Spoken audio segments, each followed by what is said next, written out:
Court records are revealing more about the criminal background of Idaho inmate Skylar Mead and his accomplice, Nicholas Umpenauer. Local News 8's Seth Ratliff has been digging through those records for us and has the breakdown. Seth.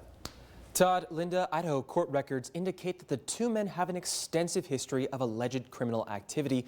That part we already knew, but now we have some of the exact details. Skylar Mead's record goes back to September 2016.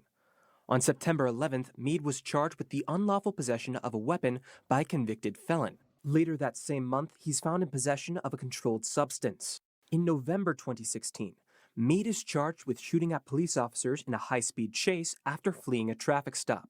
February of the next year, he's sentenced to 20 years in a state prison. According to the director of the Idaho Corrections Department, both Mead and Umpenauer were in the maximum security institution during this time. They did have some housing overlap on and off from December 29th, 2020 to when Mr. Umpenauer was released from our custody on January 17th of 2024.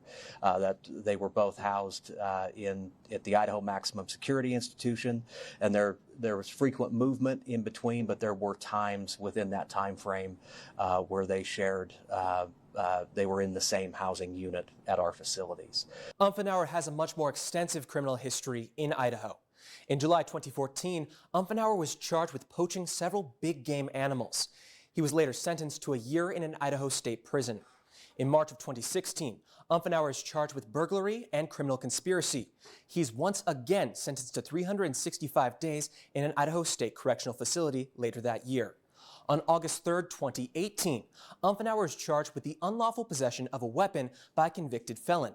Later that year, he is charged with grand theft and possessing or disposing of stolen property for stealing a truck and other tools from a Weippe, Idaho cedar mill. In January 2019, Umpenauer's criminal activity comes to a head. On January 11th, he's charged with 2 counts of aggravated assault and 1 count of battery after he allegedly threatened a woman at knife point and assaulted another man at a bar in Clearwater County. Those charges were later dropped, allegedly because Umpenauer was never read his Miranda rights because of his erratic behavior. In July of that year, he was sentenced to 60 months in an Idaho state prison, where he was held in the same unit as Skylar Mead. And of course, both men have been charged with several crimes related to this month's escape attempt. They're expected back in court on April 8th. Reporting in the studio, I'm Seth Ratliff. All right, Seth, thanks a lot for that update.